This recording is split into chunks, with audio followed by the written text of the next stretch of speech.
जब टीचर्स चले जाते हैं ना, फिर काम करना गाने बजा के, उसमें बहुत मजा आता है। डिजाइनर की लाइफ कैसी होती है? Sleepless nights, a lot of patience and exploring a lot of different things. India को सच में और डिजाइनर की जरूरत है क्या? इंडिया को बस डिज़ाइनर्स ही नहीं बट अच्छे डिज़ाइनर्स की ज़रूरत है। आयुष, आप तो बिहार से हो और बिहार में अपने पेरेंट्स को कन्विंस करने के लिए बहुत ही टफ होता है। पापा को लगता था कि थोड़ा ये टाइम वेस्ट कर रहा है, पढ़ाई पे ध्यान नहीं दे रहा, वो सही थे वो अपने पॉइंट पे।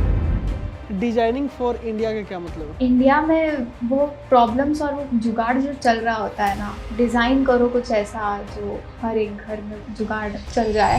मैं चाय अड्डा में बैठी थी अपने फ्रेंड के साथ, फ्राइज खा रही थी एंड मैंने रैंडमली ये मेल देखा and I dropped into tears जब लिखा था कि आप बैंगलोर जाने वाले हो, आपकी फ्लाइट्स, आपका स्टे इन मैरियट, आपका कॉन्फ्रेंस, आप 1000 फीट के स्टेज पे चढ़ के एक अवार्ड रिसीव करने वाले हो। इतने बड़े बड़े डिजाइनर्स, गूगल, ऊबर।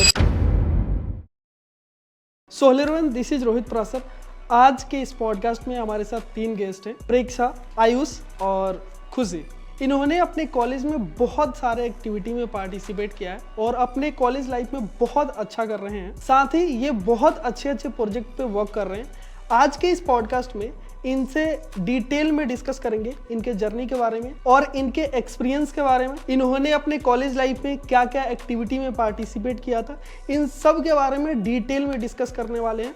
तो इस चैनल पे अगर नए हो तो इस चैनल को सब्सक्राइब कर लो और स्टार्ट करते हैं इस पॉडकास्ट को। तो आप अपने बारे में थोड़ा सा इंट्रोड्यूस करो। हेलो एवरीवन, मेरा नाम खुशी नितिन ढोले है और मैं ऋषिवुड यूनिवर्सिटी में second year product designing student हूँ और मैं महाराष्ट्र से हूँ। हेलो एवरीवन, मेरा नाम प्रेक्षा है एंड मैं कोलकाता से हूँ। मैं एक 3rd year communication design student हूँ ऋषिवुड यूनिवर्सिटी में।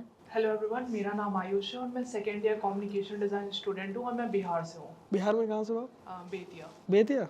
ओके, मैं भी मोतिहारी से हूँ। अरे पास में ही है। अरे हर जगह बिहार में स्टूडेंट मिल ही जाते हैं। कहीं जाओ बिहार वाले हर जगह घुसे रहते हैं। बात तो सही है ना? तो मुझे ये बताओ, अगर खुशी ये बताओ कि अगर क्लास 12th का कोई स्टूडेंट है, उसे हमें समझाना है कि डिजाइन क्या होता है, तो उसको आप कैसे बताओगे? 12th स्टैंडर्ड के बच्चों के लिए अवेयरनेस बहुत ज़्यादा मैटर करती है, क्योंकि जब मैं भी अपने 11th-12th में थी, मुझे भी नहीं पता था कि डिज़ाइनिंग होता क्या है। और मतलब हर जगह एक स्टीरियोटाइप बना होता है कि डिज़ाइनिंग मतलब सिर्फ फैशन डिज़ाइनिंग होता है, बट वैसा नहीं होता है। बहुत से स्ट्रीम्स होते हैं, कम्युनिकेशन डिज़ाइन होता है, फिर प्रोडक्ट डिज़ाइन होता है, फैशन डिज़ाइन होता है, इंटीरियर आर्किटेक्चर होता है और अभी बहुत सारे फील्ड्स और एक्सप्लोर किए जा रहे हैं। तो सिर्फ डिज़ाइनिंग एक चीज़ में रिस्ट्रिक्टेड नहीं है, बट वो बहुत ज़्यादा एक वाइड वैरायटी ऑफ चीज़ें उसमें आती है। तो मे बी शायद अगर अवेयरनेस बच्चों में बहुत ज़्यादा हो, अगर हम उन्हें अवेयर कर रहे हैं इस चीज़ में, तो उनके लिए एक बहुत अच्छा करियर ऑप्शन हो सकता है ये। अब प्रेक्षा? डिज़ाइन मतलब ड्राइंग नहीं होती है, डिज़ाइन मतलब प्रॉब्लम सॉल्विंग होती है। किसी भी प्रॉब्लम को लेना, एक चेयर कैसी दिखती है, एक टेबल कैसा दिखना है, अगर आप कोई ग्लास पकड़ो तो उस ग्लास का शेप आपके हाथ के हिसाब से होगा या नहीं, उसका सर्कमफेरेंस कितना होना चाहिए, ये जो सारी चीज़ें होती है ये डिज़ाइन में आता है। जो भी चीज़ें आप अपने अराउंड देखते हो, हर चीज़ में डिज़ाइन इन्वॉल्व है। डिज़ाइन हर एक छोटी से छोटे और बड़े से बड़े प्रॉब्लम को सॉल्व करने के लिए है। ओके, आपके हिसाब से? सबसे पहले तो हमें उसे बताना हो कि डिज़ाइन होता क्या है और इसमें क्या क्या चीज़ें हो सकती है। और काफ़ी सारे कॉलेजेस होते हैं जिसपे एक छोटे छोटे टाइम पीरियड के लिए एक वर्कशॉप्स होते हैं, तो हम उसको सजेस्ट कर सकते हैं कि तो ये वर्कशॉप्स पे जा, थोड़े दिन के लिए, 10 दिन 15 दिन के लिए डिज़ाइन को जी के देख ले क्या हो रहा है उसमें, एंड फिर वहाँ से तो कर सकता है, आगे बढ़ सकता है। एंड उसे हम बताएं कि अगर डिज़ाइन में तो जाता है तो 4 साल कैसे होंगे। फर्स्ट ईयर फाउंडेशन होता है, उसमें तुम्हें पता लगता है कि डिज़ाइन के बारे में सीखोगे क्या क्या चीज़ें आगे कर सकते हो।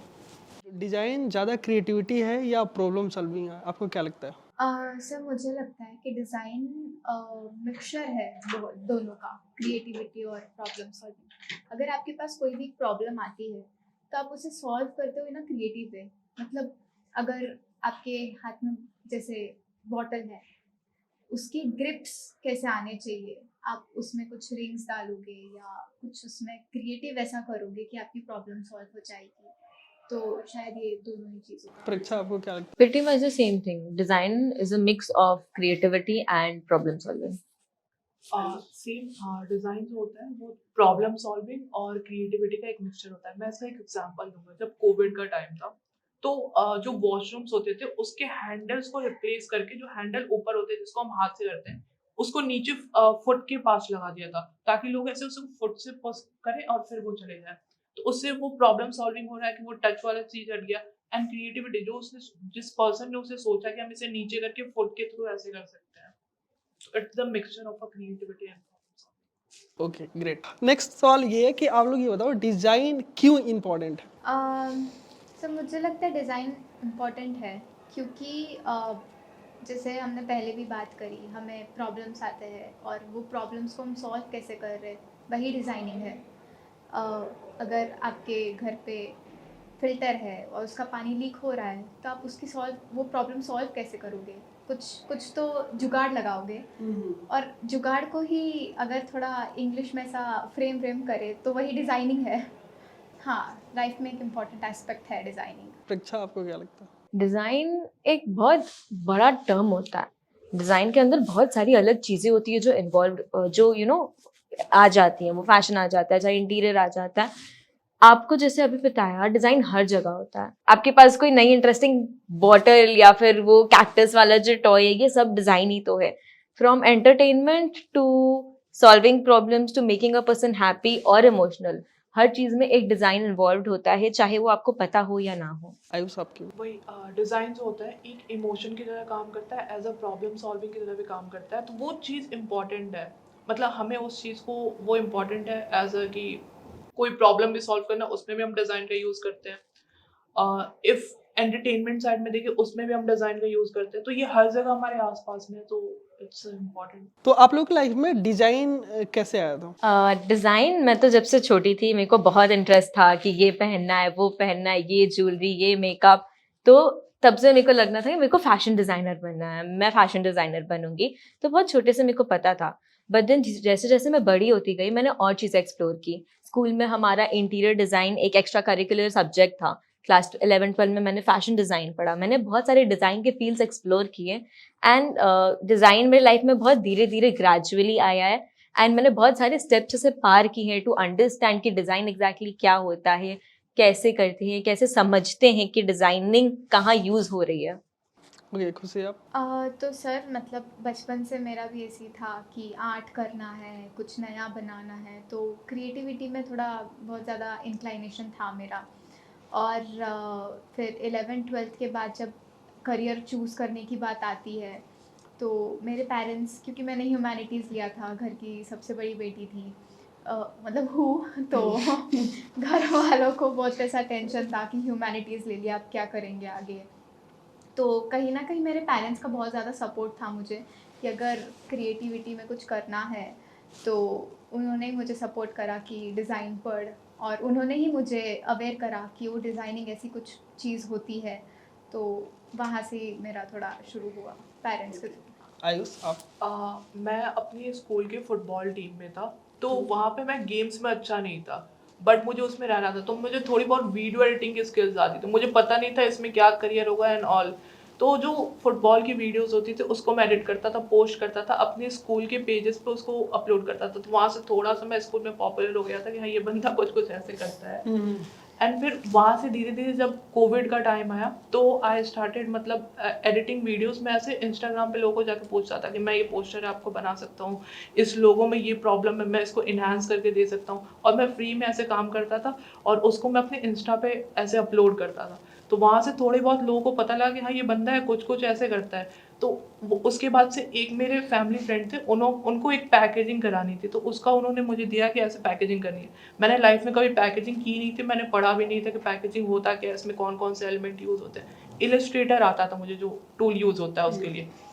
तो मैंने खोला इलस्ट्रेटर, 2-3 ट्यूटोरियल्स देखे, एक छोटी सी पैकेजिंग बनाए, मुझे 5 से 7 दिन लगे, उस पर बहुत सारे चेंजेस आए। बट वहाँ से थोड़ा सा वो शेप हो गया था कि हाँ, इस चीज़ को ऐसे करते हैं, ऐसे करते हैं। फिर उसके बाद से वो मैंने अपने पोर्टफोलियो में ऐड किया। मैंने सीखा पोर्टफोलियो क्या होता है, पोर्टफोलियो कैसे बनाते हैं। तो मुझे पता लगा जो मैं पहले काम करता था उसको भी एक जगह पे ऐड करके सबको एज अ पोर्टफोलियो दिखा सकता हूँ मैं। तो फिर वो सब चीज़ों को मैंने ऐड किया, फिर और लोगों को रीच किया, वहाँ से थोड़े बहुत पेड प्रोजेक्ट आने लग गए। तो अब तो फैमिली को पता लगने लग गया कि थोड़े इसमें इस चीज़ में पैसे ही आ रहा है, तो फिर मैंने धीरे धीरे उनको बोला कि मुझे इस डायरेक्शन में जाना है, मैंने और पढ़ा इसके बारे में लेना है। Okay great. 12th के बाद आप लोगों के पास बहुत सारे ऑप्शन होंगे, तो आप लोग क्यों ऋषिहुड ही चूज किया था? तो ऋषिहुड मैंने बहुत सारे कॉलेजेस में अप्लाई किया था। I also got into NIFT, but जो मेरे को करना था कम्युनिकेशन डिज़ाइन, एंड वो NIFT में फैशन कम्युनिकेशन था, तो that was not my preference.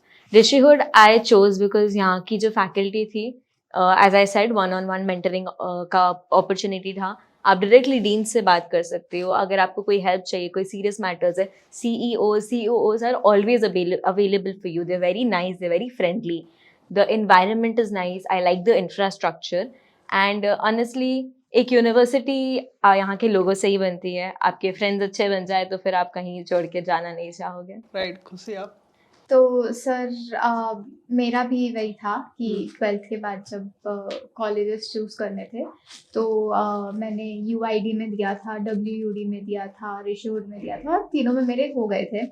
But जैसे मैं स्पोर्ट्स भी बहुत ज़्यादा खेलती हूँ, तो ऋषिहुड में मुझे एक स्पोर्ट्स का बहुत ज़्यादा दिखा था कि हाँ यहाँ पे बहुत कुछ खेल सकते हैं, वो एक चीज़ थी। देन ऑफ कोर्स फैकल्टीज़ की मैं कभी भी बात कर सकती हूँ उनसे। आफ्टर 12th हमें एक सब्जेक्ट था साइकोलॉजी का, जहाँ से मुझे थोड़ा इंटरेस्ट आया कि मुझे साइकोलॉजी पढ़नी है।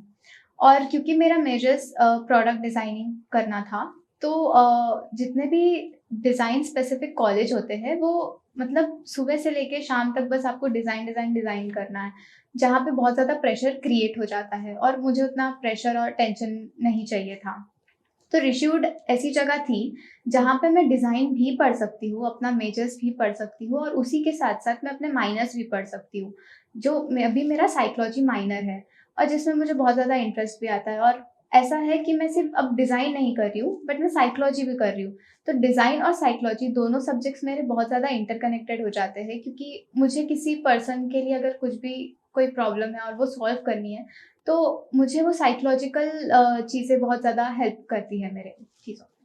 ओके आयुष? तो सबसे पहले तो जब मैंने डिफरेंट कॉलेजेस के लिए वो फॉर्म भरना स्टार्ट किया, तो उसमें मैंने सारे जो स्टूडेंट्स थे जो ऑलरेडी उसमें थे, उनके पोर्टफोलियोज, उनके वर्क्स निकाल के देखना स्टार्ट किया कि कैसा है क्या है। तो जब मैंने ऋषिहुड का वर्क देखा, तो उसमें जो हमारे सीनियर्स थे उनके में रियल लाइफ प्रोजेक्ट काफ़ी ज़्यादा था, और जिस डायरेक्शन में मुझे अपना लेके जाना था उस डायरेक्शन में काफ़ी वर्क था। तो जब मैं कॉलेज में आया इधर, तो मैंने फ्लोर घूमा एंड एवरीथिंग, तो मुझे एक चीज़ पता लगी, यहाँ पे स्टूडेंट टू टीचर रेशियो जो है वो काफ़ी अच्छा है।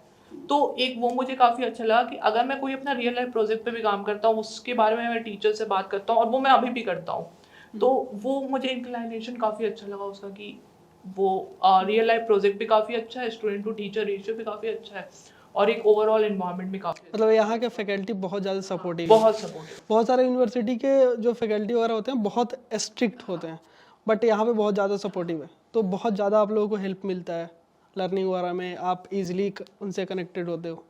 आई ऑल्सो लाइक टू ऐड कि ऋषिहुड एक रेजिडेंशियल कैंपस है, तो आप जब एक घर से बहुत ज़्यादा दूर होते हो ना, तो वो घर को जो बहुत मिस करने वाला फैक्टर है वो यहाँ पे कंपैरेटिवली बहुत कम हो जाता है, बिकॉज आपके टीचर्स और आपके फ्रेंड्स ही आपकी फैमिली बन जाते हैं एक ही छत के नीचे रह के। ओके, आप लोग सच सच बताओ, ऋषिहुड में सबसे अच्छा अभी क्या लग रहा है? दिल से बताना, अंदर से आना चाहिए।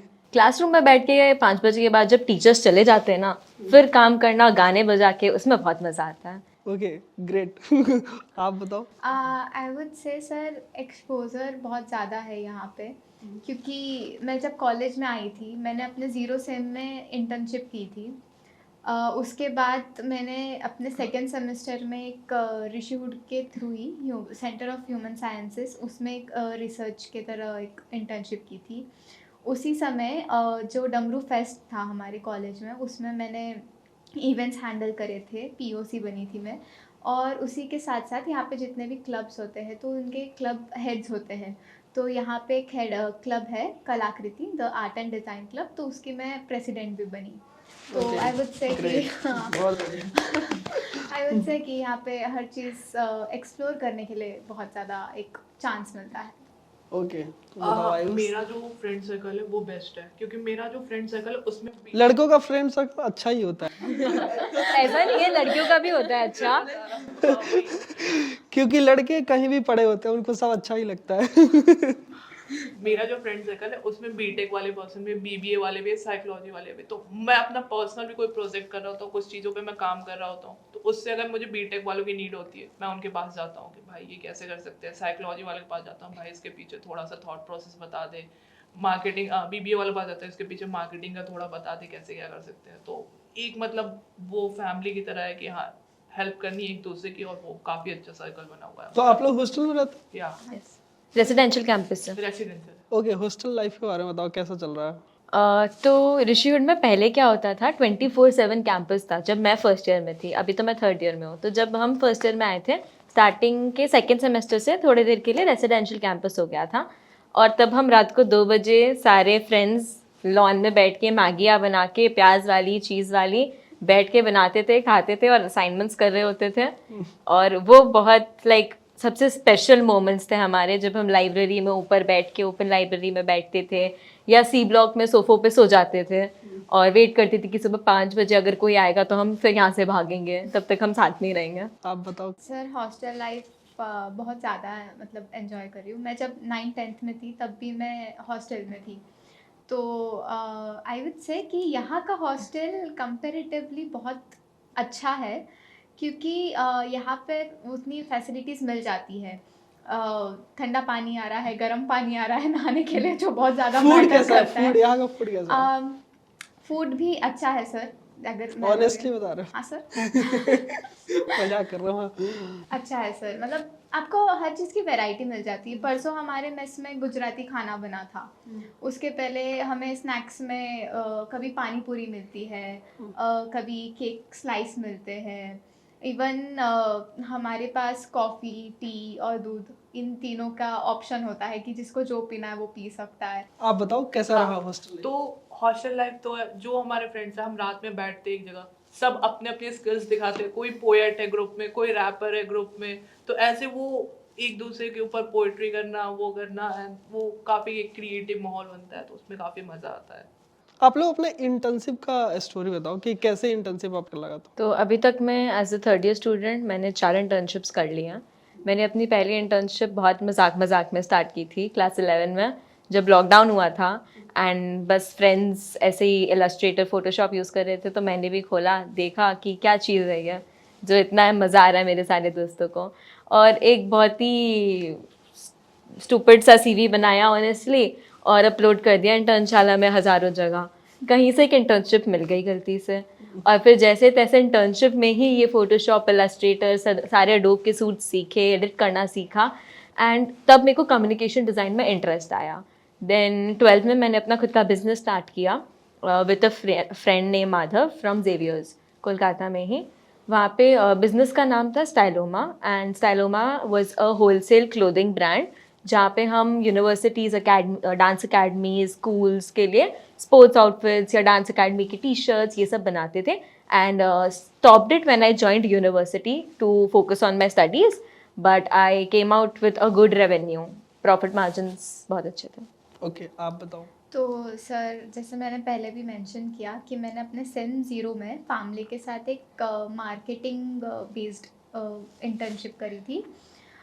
फिर उसके बाद मैंने अपने सेकेंड सेम में रिसर्च बेस्ड इंटर्नशिप करी, और अभी सेकेंड ईयर में मुझे एक मतलब जस्ट अभी एक इंटर्नशिप मिली है IIT दिल्ली बेस्ड, वो इंक्यूबेटेड है एक बिजनेस। तो हाँ, वहाँ पे एक अभी जस्ट मिली है। थोड़ा कॉन्फिडेंशियल है डाटा, बट अभी नहीं बता सकते हो? नहीं सर। आयुष, आप बताओ। हाँ, तो मेरे पास एक पोर्टफोलियो पहले से ही था, तो मैंने कम टू द कॉलेज, मैंने सर को दिखाया, टीचर्स को दिखाया कि मैंने इतना काम कर रखा है एंड अभी आई नीड अ इंटर्नशिप। तो जब मैं फर्स्ट सेमेस्टर में ही आया था, तो 2 महीने में मेरी फर्स्ट इंटर्नशिप लग गई थी। सर ने मुझे एक कंपनी सजेस्ट किया, ऑटो केम करके। तो जब मैं वहाँ पे इंटरव्यू देने के लिए गया, तो फर्स्ट इंटरव्यू था, थोड़ा नर्वस था, बट वहाँ पे जब मैंने इंटरव्यू दिया तो क्लियर हो गया। तो मैं उनका मार्केटिंग देखता था, उनका सोशल मीडिया पोस्ट कौन से जाएंगे, वीडियोस रील कौन सी जाएगी, वो सब मैं खुद एडिट करता था एंड पोस्ट करने का भी उन्हें मुझे दे रखा था कि तू पोस्ट भी कर, तो वो सब चीज़ें मैं करता था।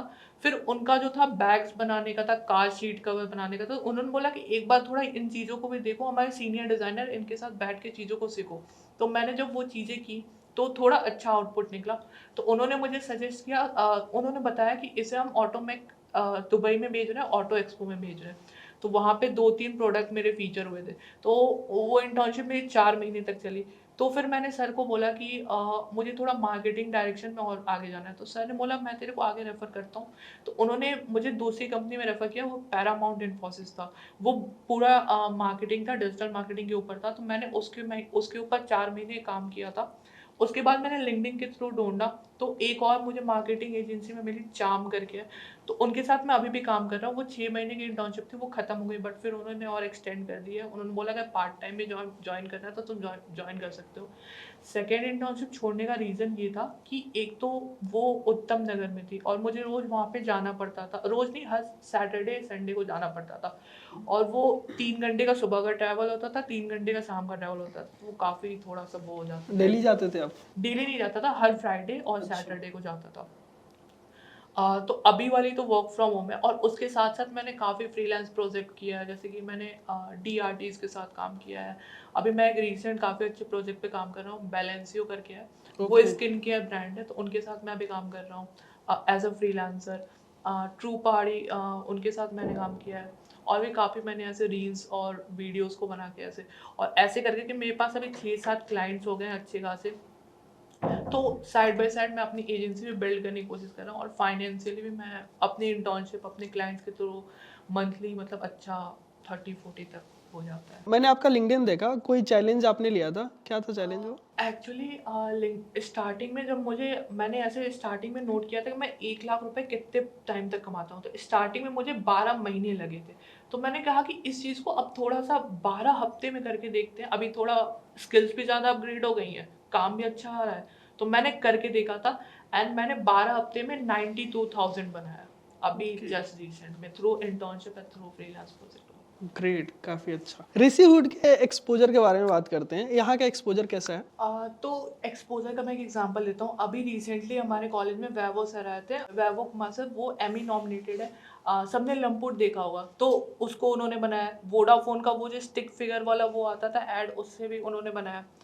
तो वो जब आए थे, उन्होंने एक प्रोसेस बताया कि ये चीज़ें होती कैसे, तो उससे काफ़ी आइडिया लगा कि हाँ, एक स्केच से लेके फाइनल प्रोडक्ट तक चीज़ें कैसे पहुँचती हैं। तो वो देख के काफ़ी सीखने को मिला, बहुत अच्छा एक्सपोजर था। फिर उन्होंने एक हमें स्टॉप मोशन का वो भी कराया कि तुम करके देखो इसे प्रैक्टिकल में कि ये होगा कैसे चीज़ें, तो उससे काफ़ी आइडिया मिला है। वो चीज़ें हमें सीखने में 2-3 वीक लग गया था, जो उन्होंने एक सेशन में पूरा अपना प्रोसेस दिखा के, अपने इनसाइट्स बता के, वो जो मतलब यहाँ पे सेशन वगैरह होते रहते हैं? या okay. In my second year हम सारे स्टूडेंट्स को एक एक मेंटर असाइन हुआ था फ्रॉम इंडस्ट्री एक्सपर्ट्स जो हमें हेल्प करेंगे हमारे फ्यूचर के लिए। आई गॉट नेस्ले में परमिंदर सर, एंड उन्होंने मेरी बहुत हेल्प की।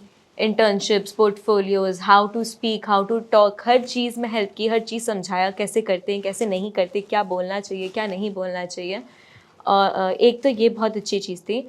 और हमारा डिज़ाइन एक्स फेस्ट होता है डिज़ाइन डिपार्टमेंट का, जहाँ पे people from Honda, Maruti, Jockey, everyone from every department, be it fashion, communication, interiors, हर जगह से लोग आते हैं, सेशंस देते हैं, टॉक्स देते हैं, हमारे साथ बैठते हैं और हमें इंडस्ट्री के बारे में बताते हैं, समझाते हैं। तो डिज़ाइनिक्स इज़ दैट 1 वीक जहाँ पे हम बहुत ज़्यादा भागते हैं, दौड़ते हैं, सीखते हैं। और शायद मतलब आप कॉन्फ्रेंसेस और ऐसे टॉक्स से बहुत ज़्यादा सीखते हो क्लासरूम से कंपेयर्ड। ओके, खुशी आप? तो सर मुझे अभी भी एक इंसिडेंट याद है। हमारे कॉलेज में जगजीत राणा सर आए थे, जो वैगनार मैन है। तो एक दिन हमारे डीन ने मुझे मैसेज किया था कि खुशी, कल सर आ रहे हैं, इनका इंट्रोडक्शन आपको देना है करके। अब मैं उनकी लिंक्डइन और पूरी प्रोफाइल वगैरह सब सर्च करने लगी कि मुझे बोलना क्या है, और मैंने सब डाटा वगैरह निकाला। तो डाटा वगैरह निकालने के बाद मुझे इतना कॉन्फिडेंस आ गया था कि हाँ, मैं इस बंदे को जानती हूँ और मैं इससे बहुत अच्छे से बात कर पाऊँगी, इससे फ्रैंकली होके। और मैंने इंट्रोडक्शन दिया। सर ने इंट्रोडक्शन सुनने के बाद ही कह दिया था कि ये तो चैट जीपीटी लग रहा है मुझे। उसके बाद हमारी मतलब काफ़ी बात वगैरह भी हुई थी। तो बहुत जितने भी हमारी इधर सेशंस वगैरह होते हैं तो बहुत ही ऐसे फ़न वे में होते हैं, जहाँ पे हमें मतलब एक ही बारी इंट्रैक्शन में लग जाता है कि हाँ हम इन्हें जानते हैं और हम इनसे बड़े ही अच्छे से विदाउट एनी हेसिटेशन बात कर सकते हैं। तो वो एक बहुत अच्छी ओके ग्रेट। तो परीक्षा, आप ना अपने एक्सपोजर के बारे में बताओ, ऋषिवुड में आने के बाद क्या और एक्सपोजर मिला था आपको? ऋषिवुड में आने के बाद मैंने यहाँ पे ऑलरेडी 2 कॉन्फ्रेंसेस, बहुत one of the biggest design conferences attend किए हैं। मैंने UX India 24 अटेंड किया है और डिज़ाइन आप 25 अटेंड किया है। I was in my second year जब मैं UX India के लिए गई थी with my seniors and my juniors. मेरे को बहुत it was so Rishihood was the diamond sponsors of the event if I am correct. And वहाँ पे we went and we met people from Google. हम माइक्रोसॉफ्ट में लोगों से मिले, ऊबर में मिले, Ola, one of the biggest companies. And इतने सारे लोग थे जो 1000 फीट के स्टेज पे खड़े होके बोल रहे हैं। And it was such a powerful and enriching moment over there to see these people talk, learn from them. हर चीज़ जो वो बोलते थे हम बच्चे बैठ के नोट कर रहे होते थे कि हाँ ठीक है, ये भी है, ये भी है, ये भी है। वहाँ वर्कशॉप्स हमने की, कॉन्फ्रेंसेस, टॉक्स की, और जैसे ही टी टाइम मिलता था हम यहाँ वहाँ भाग रहे होते थे कि हमें इनसे भी बात करनी है, उनसे भी बात करनी है, उनसे ये पूछना है, वो पूछना है। तो बहुत सारी इंटरेस्टिंग इंसाइट्स मिलते थे। हमने लोगों से बात करना सीखा, इंटरैक्शन सीखी, इंडस्ट्री एक्सपर्ट्स से इंडस्ट्री के बारे में रियलिटी जानी कि एक्चुअली इंडस्ट्री में क्या इंपॉर्टेंट होता है। अगर हम डेडलाइंस में सबमिशंस नहीं कर रहे हैं तो उसका क्या इफ़ेक्ट होता है, कितने सारे राउंड्स होते हैं एक बड़ी कंपनी में इंटर्नशिप या जॉब के लिए। तो ये सारी चीज़ें समझी, वहाँ से लोगों से लिंक्डइन पे कनेक्ट किया, उनसे बातें की, और इंडस्ट्री एक्सपर्ट्स से उनकी लाइफ क्लोजली देखी और समझी। तो वो एक बहुत इंटरेस्टिंग चीज़ थी जो ऋषिवुड के थ्रू हुई।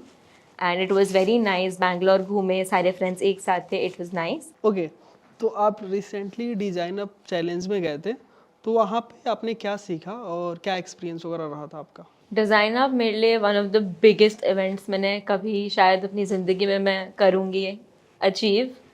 तो मैं डिज़ाइन अप में one of the top 5 finalist थी। उनका पहला बार एक कंपटीशन स्टार्ट हुआ था उसके लिए। तो बहुत सिंपली समझाती हूँ। डिज़ाइन अप मेरे लिए एक क्लासरूम असाइनमेंट था जहाँ पे हमें सिर्फ बोला गया था कि ये चैलेंज है, हमें इसे सबमिट करना है और आपको मार्क्स तभी मिलेंगे। तो दिवाली के पहले हमने स्टार्ट किया था। पूरे दिवाली चिल करने के बाद जब हम वापस क्लासरूम आए और हमें कोई आइडिया देना था तो हमने बहुत सारे आइडियाज़ मैम को पिच किए। तब मैम ने हमें डिज़ाइन के प्रोसेसेस समझाए और थोड़े डेप्थ में कि आप सिर्फ डिज़ाइन में एक थॉट नहीं देते हो या फिर सिर्फ ड्राइंग या आप कोई डिज़ाइन एक प्रोडक्ट क्रिएट कर दो, that is not it. It needs to have a concept, it needs to have a thought behind it. That is what is really important. आपका जो कस्टमर है, आपकी जो ऑडियंस है, वो उसको कैसे देखेगी, कैसे समझेगी, कैसे होना चाहिए। अगर आपका प्रोडक्ट कोई एक्सपीरियंस कर रहा है तो सुबह उठने से लेकर रात को सोने तक उस प्रोडक्ट का कहाँ यूज़ होगा, कैसे इंपॉर्टेंट है, वो सारी चीज़ें इन्वॉल्व होती है। एक इंसान उससे एम्पैथाइज कैसे करेगा, वो चीज़ कितनी इंपॉर्टेंट होती है। आप जब डिज़ाइन करते हो तो उसमें प्रोसेसेस होते हैं। आपको पहले प्रॉब्लम स्टेटमेंट बतानी पड़ती है, फिर उसमें डिफ़ाइन करते हो, फिर आप उसको ठीक से समझते हो, रिसर्च करते हो, फिर आप यूज़र के साथ उसको जोड़ते हो, जोड़ने के बाद फिर आप उसका डिज़ाइन बनाना स्टार्ट करते हो। तो ये पूरा प्रोसेस होता है। डिज़ाइन ऑफ फ्यूचर चैलेंजेस 25 के बारे में बात करें तो ये हमारा सबसे पहला डिज़ाइन अप का चैलेंज था। And the challenge was, what would currency look like in 2050? ये हमारा क्वेश्चन था और हमें 5 स्लाइड्स के अंदर इस पूरे रिसर्च को बताना था। From what would the world of 2050 look like to आपकी जो करेंसी है वो दुनिया को कैसे हेल्प करेगी, कैसे पॉजिटिविटी और इन्हांस करेगी। अगर मैं आपको मेरा आंसर ऑफ दिस क्वेश्चन एक सेंटेंस में समझाऊँ तो I will use English for this. What if your thoughts, your memories, your skills and your achievements could actually buy you a house? What if your experiences are worth more than the digits in your bank account. Okay. This was my idea.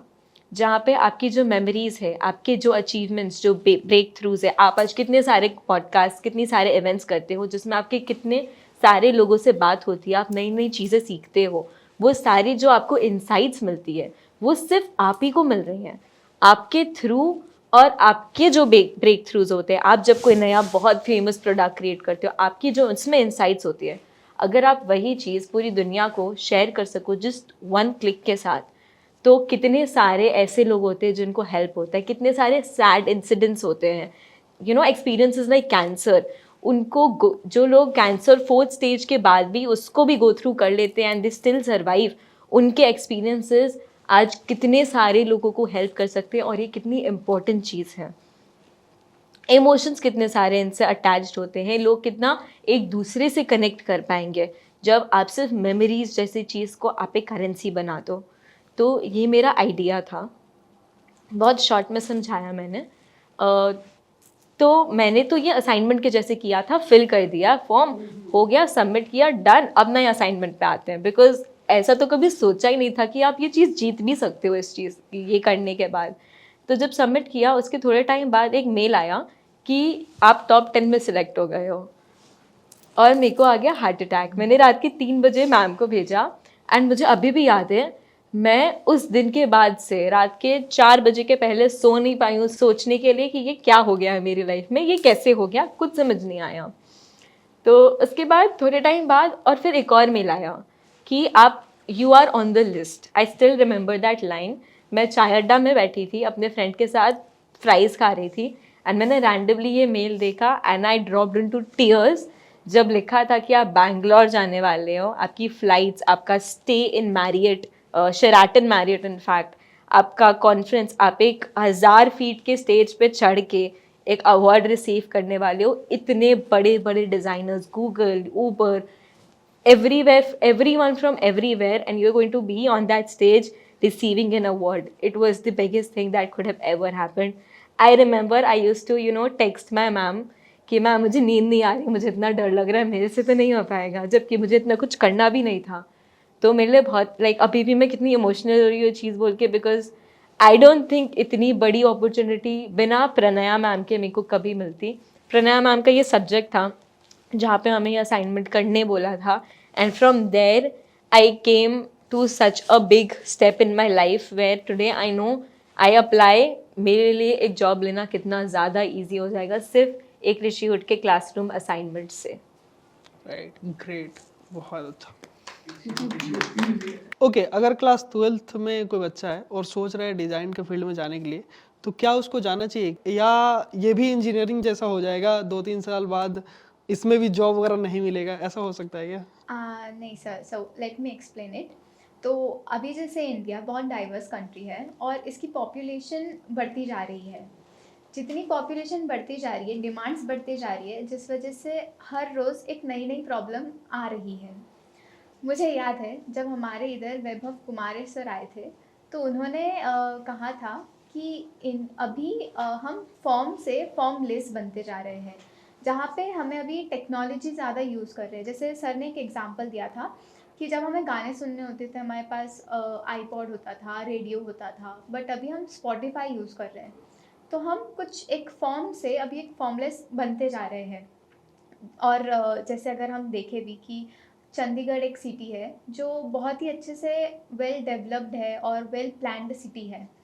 वही अगर हम गुड़गांव देखें तो बहुत सी दिक्कतें आती है वहाँ पे। जैसे अगर बारिश हो जाती है तो चंडीगढ़ इतना वेल डेवलप्ड और वेल प्लान्ड सिटी है कि वहाँ पे कोई दिक्कत नहीं होती है, बट अगर आप गुड़गांव देखोगे तो वहाँ पे पानी भर जाता है। और आई स्टिल रिमेंबर कि मेरा एक दोस्त वहाँ पे इंटर्नशिप के लिए गया था और उस समय बारिश का बहुत ज़्यादा मौसम था, बहुत ज़्यादा ऐसा, तो बहुत बारिश हो रही थी और वो अपनी इंटर्नशिप के लिए जा रहा था। इधर इधर तक पानी पूरा ऐसे नीज तक भरा हुआ था और वो उसमें से ऐसे जा जा के बोल रहा था कि मुझे 2 घंटे सिर्फ ट्रैवलिंग पे लग रहे हैं मेरे इंटर्नशिप में जाने के लिए।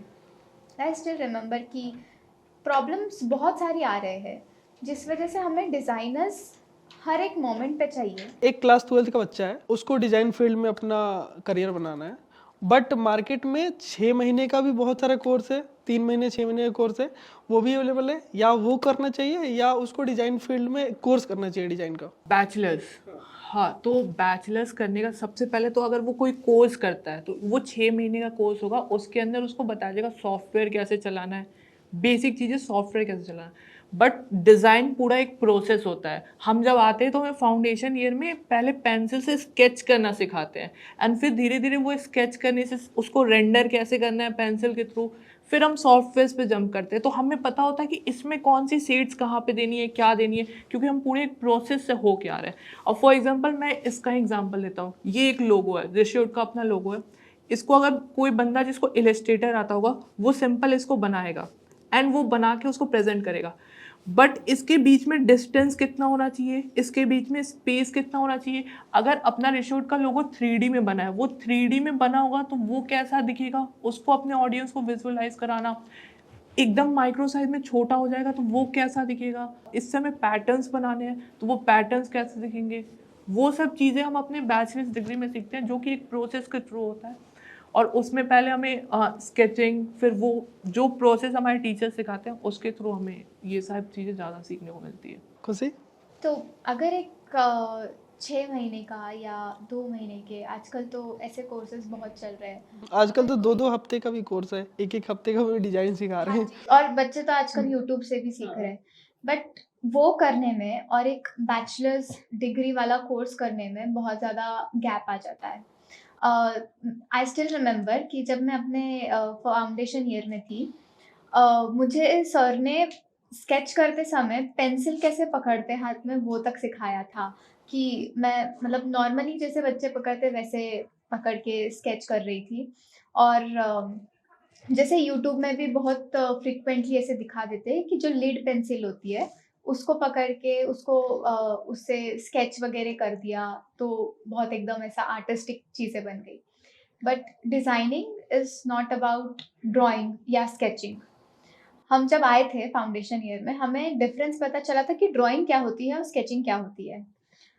स्केचिंग इज़ कि आपके पास 5 मिनट है, आपको अपना प्रोडक्ट समझाना है तो आप एकदम स्पीड में एक रफ स्केच करके देते हो। ड्राइंग होता है कि हमारे पास पूरा 1 घंटा है, आराम से बैठे हो आप और आपको एक ग्लास बनाना है तो आप एकदम विथ डिटेल्स बना रहे हो, वो ड्राइंग होती है। तो एकदम ऐसे बेसिक से हमारा नॉलेज शुरू होता है। यहीं पे अगर हम कोर्सेज देखें जो 6 महीने के हैं, 2 हफ्ते के हैं, वहाँ पे बहुत ऊपर से चीज़ें बताई जाती है कि आपके पास 5 मिनट, आपको ये स्केच करना है, आपने ये कर दिया, वो हो गया, बस खत्म। बट चीज़ें वैसी नहीं होती है ना, आपको इन डेप्थ नॉलेज होनी चाहिए हर चीज़ों की। फाउंडेशन ईयर जो डिज़ाइनिंग होता है तो वहाँ पे जैसे फील्ड्स होते हैं, कम्युनिकेशन होता है, इंटीरियर आर्किटेक्चर होता है, प्रोडक्ट डिज़ाइन होता है, जितने भी सेक्शंस होते हैं वो सब फाउंडेशन ईयर में साथ में बैठ के पढ़ते हैं। सबके ही बेसिक मतलब वहाँ पे क्लियर किए जाते हैं। बट अगर आप कोर्सेस में जाओ तो वहाँ पे ये होता है कि अगर आपको ग्राफिक डिज़ाइनिंग करनी है तो आपको ये कोर्स लेना पड़ेगा जो आपका बेसिक नॉर्मल ग्राफिक डिज़ाइन पे ही पूरा थियरी होगा। बट अगर आप कोर्स लेते हो, अगर आप कॉलेज में पढ़ रहे हो, आप डिग्री ले रहे हो, तो आपका बेसिक से शुरू होता है जहाँ पे सब कोई वहाँ वो पढ़ रहा होता है। डिज़ाइन थिंकिंग होती है, डिज़ाइन फंडामेंटल्स होते हैं, डिज़ाइन प्रिंसिपल्स होते हैं। आप एक कंपोजिशन बना रहे होते हो तो एक लाइन वो कंपोजिशन में कितना मैटर करता है वो आपको पता चल जाएगा। बहुत से लॉज होते हैं, एक सिंपल आप डॉट भी कहीं पे लगा देते हो तो वो कंपोजिशन कितना हैवी हो सकता है वो भी पता चलता है। बैचलर्स डिग्री पढ़ना बहुत ज़्यादा ज़रूरी है। Also, I believe design is not that kind of a subject जो इंसान 1 हफ्ते या 2 महीने में सीख सकता है। आपको अपना पूरा टाइम इन्वेस्ट करके डिज़ाइन पढ़ना ही पड़ेगा, उसके बिना आप एक प्रॉपर रियल डिज़ाइनर नहीं बन सकते हो। आजकल क्या होता है कि जैसे कोई पेरेंट्स है उसको बोलो कि बीटेक करना है तो इजीली कन्विंस हो जाता है, बीबीए करना है उसके लिए इजीली कन्विंस हो जाता है। बट बैचलर ऑफ डिजाइन के लिए कैसे कन्विंस करें, और आप लोग अपने पेरेंट्स को कैसे कन्विंस किया था? अगर कोई बच्चा देख रहा है क्लास 12th में है और वो सोच रहा है कि बैचलर ऑफ डिजाइन करने के लिए, तो वो अपने पेरेंट्स को कैसे कन्विंस करे, आप लोग बताइए। मैं जब 10th में थी तो मैं मिलिट्री स्कूल में थी वैसे, तो वहाँ पे मतलब सबके दिमाग में तो यही था कि हमने तो साइंस करना है, एनडीए पास करना है और चले जाना है डिफेंस वगैरह में। तो अब वहाँ पे सब ऐसे थे कि साइंस करना है, साइंस करना है, साइंस करना है। मैं बोली ठीक है यार, साइंस करना ही पड़ेगा। तो अब जब 10th पास हो गया, पापा ने पूछा कि क्या करना है। मैं बोली पापा साइंस कर लेंगे, सब हो जाएगा, आता है मुझे साइंस। फिर मुझे था कि मैथ्स तो जमती नहीं यार। तो मैं बोली ठीक है पापा, ट्यूशन व्यूशन लगा लेंगे, कर लेंगे, थोड़ा आराम से हो जाएगा सब। फिर पेरेंट्स थे, टेंशन तो होता है। तो उन्होंने मेरे बहुत सारे टेस्ट करवाए, पर्सनालिटी टेस्ट करवाए। तो सब में रिजल्ट आया कि क्रिएटिव फील्ड में जाना चाहिए।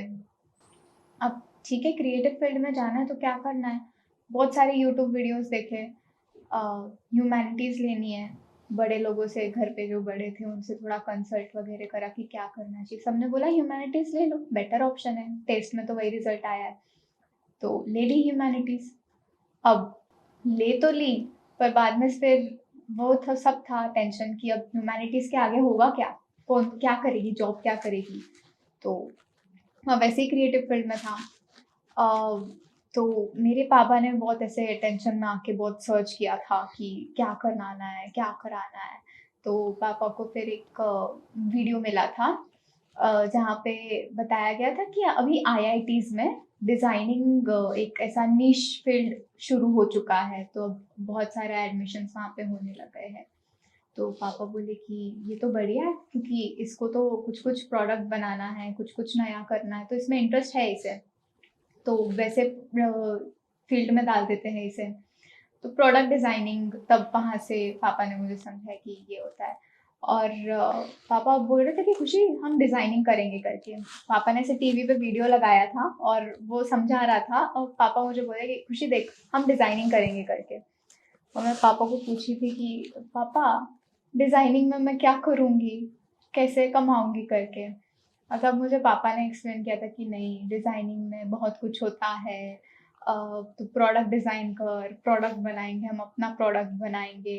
और पापा मुझे ना एक बात बोलते थे, हम जब भी होटल्स जाते थे तो जब हम प्लेट में खाना खाते थे, तो वो प्लेट और चम्मच जब खाना खाते हैं ना, तो प्लेट बहुत आवाज़ करती है, cut cut cut cut cut.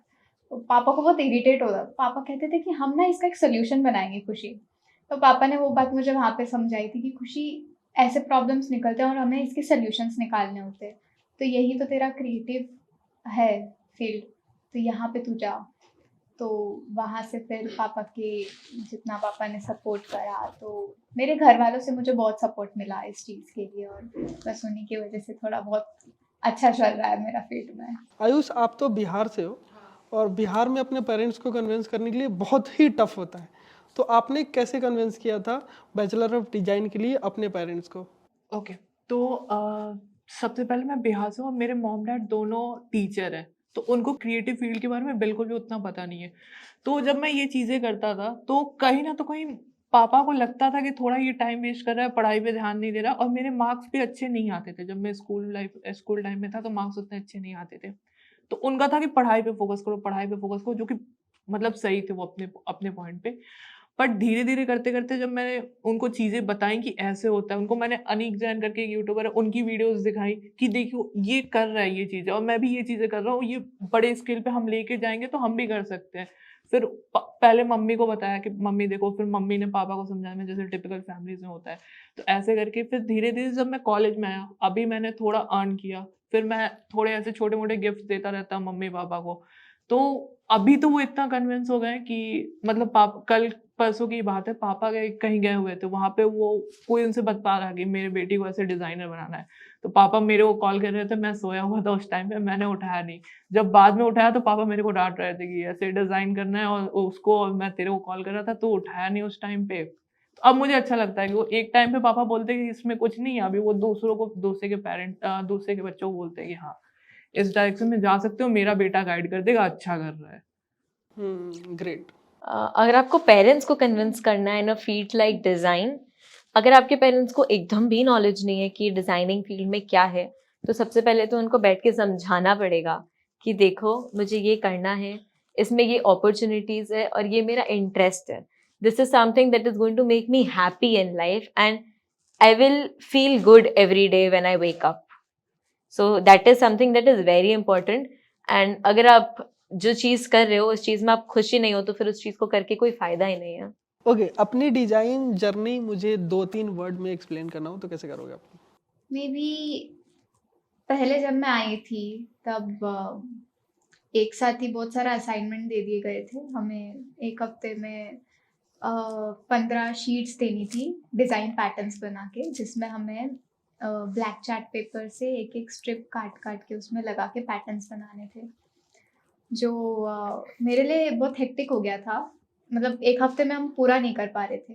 पूरी क्लास हमारी ऐसी रात रात भर लगी पड़ी है, कोई सो नहीं रहा है और बहुत ऐसी दिक्कतें हो रही थी. अब मेरे लिए बहुत पहली बार था ये कि मैं ऐसे पूरा एक दिन सोई नहीं हूँ और ये बस काम कर ही जा रही हूँ और तभी भी मुझसे हो नहीं रहा. मैं बहुत फ्रस्ट्रेटेड हो गई थी. एक दिन मैंने बस पापा को कॉल लगाया और पापा से बात करते करते मैं बस रो रही थी कि पापा मुझसे नहीं हो रहा है, ये बिल्कुल नहीं हो रहा है. और पापा भी टेंशन में कि खुशी घर आ जा.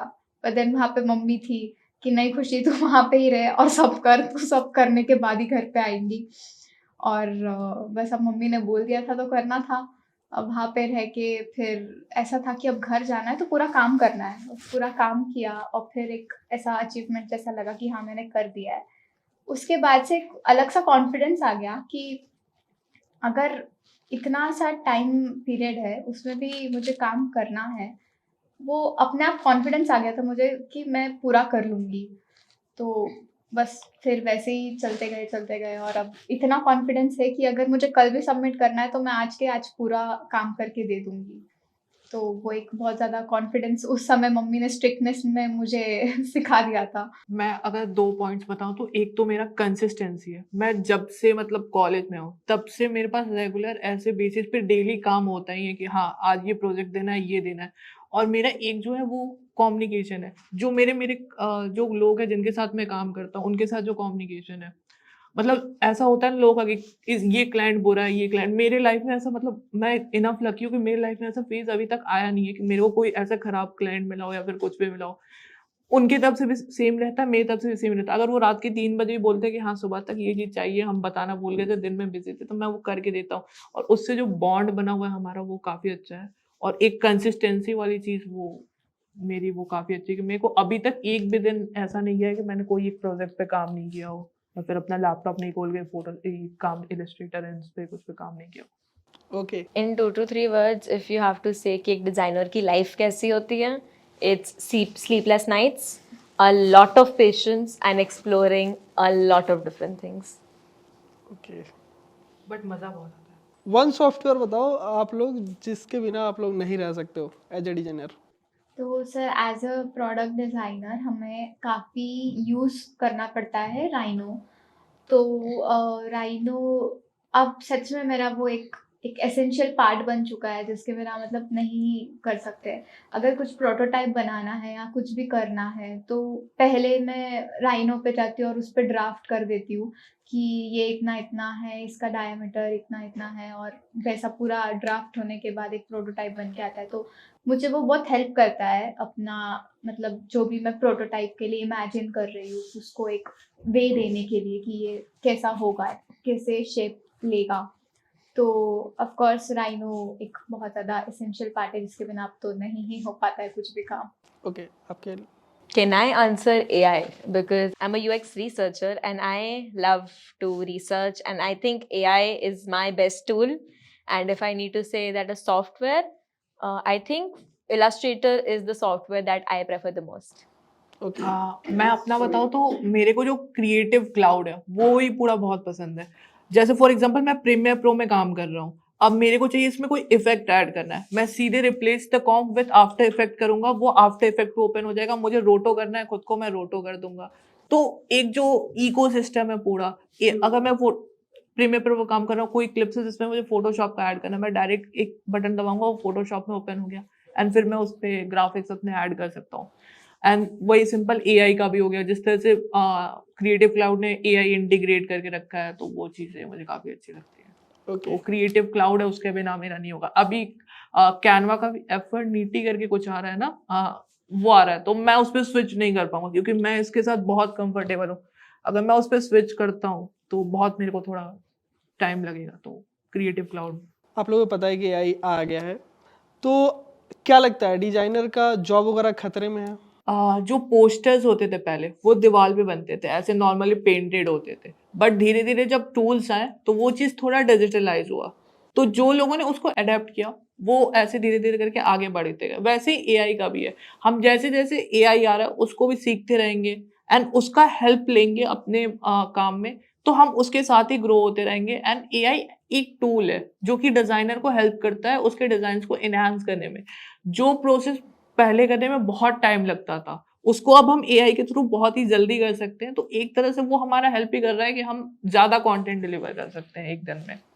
Okay AI cannot think like a human can. AI cannot be as creative as a human can. And design is a very creative field. आप यहाँ पे वही सेम चीज़ें बार बार रिपीट नहीं करोगे, वही सेम थॉट्स वापस नहीं आएंगे, जो बहुत ज़्यादा चांसेस है कि AI में वही प्रॉम्प्ट आपको 4 जगह सेम चीज़ मिलेगी। तो एक इंसान की यूनिकनेस ही उनकी क्रिएटिविटी और उनका पर्सनल टच होता है, जो आपको AI में नहीं मिलेगा। देयरफॉर डिजाइनर्स का जॉब AI कभी नहीं खा सकता। ओके, आपके अकॉर्डिंग? सर एआई डिज़ाइनर्स को एक बस एड है, बस एक हेल्प है। अगर मेरा कुछ असाइनमेंट भी होता है और मुझे कुछ सबमिट करना होता है तो मुझे ऑफ कोर्स एआई को मेरा आइडिया एक्सप्लेन करना होता है और वो उस बेसिस में मेरी हेल्प करता है कि मेरे प्रोटोटाइप या मेरे डिज़ाइन का लुक कैसे होगा। उसके अलावा मुझे वो बस थोड़ा बहुत हेल्प कर देगा कि मुझे पिच कैसी देनी है या मैं उसे प्रेजेंट कैसे कर सकती हूँ। बट देन जो आइडिया है वो तो मेरा ही होगा। एआई का जो आइडिया होता है कभी कभी वो बहुत अनरियलिस्टिक हो जाता है, जो हम अपने लाइफ में उसे यूज़ नहीं कर सकते। तो वहाँ पे एक वो है कि एआई एक हेल्प है डिज़ाइनर्स के लिए, but nothing more than that. Okay, आप लोगों का एक कोई फ्यूचर प्रोजेक्ट बताओ जो आप लोगों का ड्रीम प्रोजेक्ट है, जो डिजाइन के फील्ड में आप लोगों को करना हो। मैं अपना बताता हूँ, मैं थोड़ा सा हिप हॉप म्यूज़िक के साइड में भी हूँ, मतलब मैं थोड़े से रैप लिखता हूँ। तो मैं एक स्टोरी लिख रहा हूँ जिसमें एक आर्टिस्ट है जो कि स्टैमर करता है and he is a rapper, और ऐसा एक पर्सन रियल लाइफ में भी है। एक नहीं दो है हिप हॉप इंडस्ट्री में, एक कर्मा है, एक विश करके वो है। तो मुझे उसकी जर्नी दिखानी है कि हाउ ही स्टार्ट रैपर, उसने अपना जो वीकनेस है उसको स्ट्रेंथ कैसे बनाया। तो अभी मैं इसके स्क्रिप्ट पे, इसके म्यूजिक पे काम कर रहा हूँ। आपका खुशी? तो designing is all about exploring the fields. मैं जब अभी फाउंडेशन ईयर में भी थी तो हमें हर चीज़ करवाते थे। पहले आर्ट फंडामेंटल्स करवा दिया, फिर उसके बाद हमें वर्कशॉप लेके गए थे, वुड की कटाई कराई, उसकी घिसाई कराई, सब कराया। मेटल के साथ हमने काम किया। तो कहीं न कहीं मुझे बहुत ज़्यादा इंटरेस्ट आने लगा कि मैं हर चीज़ में अपना कुछ-कुछ कर सकती हूँ।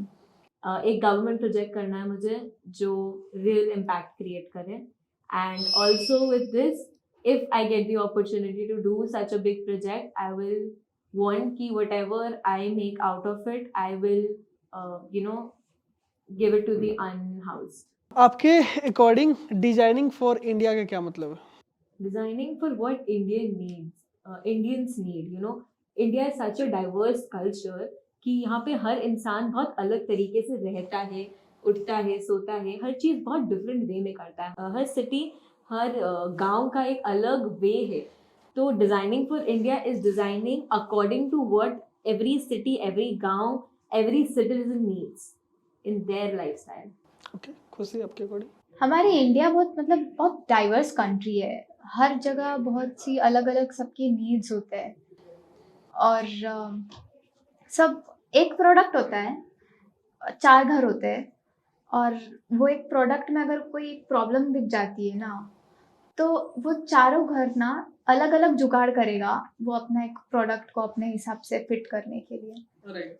तो इट्स कि इंडिया में वो प्रॉब्लम्स और वो जुगाड़ जो चल रहा होता है ना, वही इट्स लाइक कि डिज़ाइन करो कुछ ऐसा जो हर एक घर में वो ऐसा जुगाड़ थोड़ा चल जाए। आपके अकॉर्डिंग आयुष? मैं बताता हूँ, मैं जितने भी अपने इंडियन क्लाइंट्स के साथ काम करता हूँ उसमें मैं एक चीज़ हमेशा वो करता हूँ, जब भी मैं उनके साथ कोई प्रोजेक्ट पे काम कर रहा हूँ, मैं उनके टारगेट जो ऑडियंस है, अगर वो इंडियन है, मैं उनके बारे में काफ़ी रिसर्च करता हूँ कि हाँ, ये ऐसे सोचते होंगे, ये ऐसे सोचते होंगे, ये मेरा दोस्त है, इनका टारगेट ऑडियंस हो सकता है, उनसे जाके बात करता हूँ। एंड फिर जब वो प्रोजेक्ट उनको डिलीवर करता हूँ, तो उनको मैं बताता हूँ कि ऐसे आपके टारगेट ऑडियंस हो सकते हैं, इसलिए मैंने ये चीज़ सोचा है। तो वो एक प्रोसेस भी काफ़ी अच्छा है, अगर डिज़ाइन फॉर इंडियन पीपल हम कर रहे हैं, तो एक प्रोसेस वो काफ़ी मतलब फन है कि हाँ, ये पर्सन इसके बारे में जान रहे हैं, इसको बता रहे हैं, तो मेरे को तो उसमें काफ़ी मज़ा आता है अगर वो उस डायरेक्शन में देखे, तो अगर इंडियन पीपल के लिए डिज़ाइन करना हो तो। आपके जूनियर्स जो क्लास 12th में हैं, उनको आप क्या मैसेज देना चाहोगे? Guys, don't be scared, do whatever makes you happy, जो आपका मन करे करो, जस्ट डू इट प्रॉपरली, अपना पूरा पोटेंशियल दो, अब पूरी मेहनत करो and everything will work out, everything will be good. किसी भी चीज़ का प्रेशर मत लो, जो अच्छा लग रहा है, जो करने का मन है वो करो, और उसी में ही खुश रहना आपको एकदम अच्छा लगेगा, और आप वही करोगे आगे चल के भी। तो जो अच्छा लगता है उसे फाइंड करो और वही करो। अपना जो हॉबी होता है उसको हमेशा पकड़ के रखो, वो लाइफ में अगर तुम डिजाइन फील्ड में आते हो तो कहीं ना कहीं तो कनेक्ट होता है। जैसे मेरा एक फ्रेंड है सिद्धार्थ, वो एक वीडियो एडिटर है एंड वो मूवीज पहले बहुत देखता था। जब वो कॉलेज में आया था तो उसको वीडियो एडिटिंग के बारे में बिल्कुल नहीं पता था, बट उसकी जो हैबिट थी मूवीज देखने की, उसमें से वो अब बताता है कि वो हैबिट के कारण अब जब मैं एडिट करता हूँ तो उसके बीच के मैं कट्स देखता हूँ, ये देखता हूँ, ये चीज मेरे अंदर पहले से था बट मुझे पता नहीं था कि ये इस डायरेक्शन में मूव कर सकता है। सो गाइज, आज के लिए इतना ही। अगर आप इस चैनल पर नए हो तो चैनल को सब्सक्राइब कर लो। हमारे साथ थे ये 3 गेस्ट, आयुष, खुशी और प्रेक्षा। अगर आपको रिसीवर्ड यूनिवर्सिटी के बारे में जानकारी चाहिए तो मेरे डिस्क्रिप्शन में लिंक है, वहां से जाके आप डिटेल में जानकारी ले सकते हो।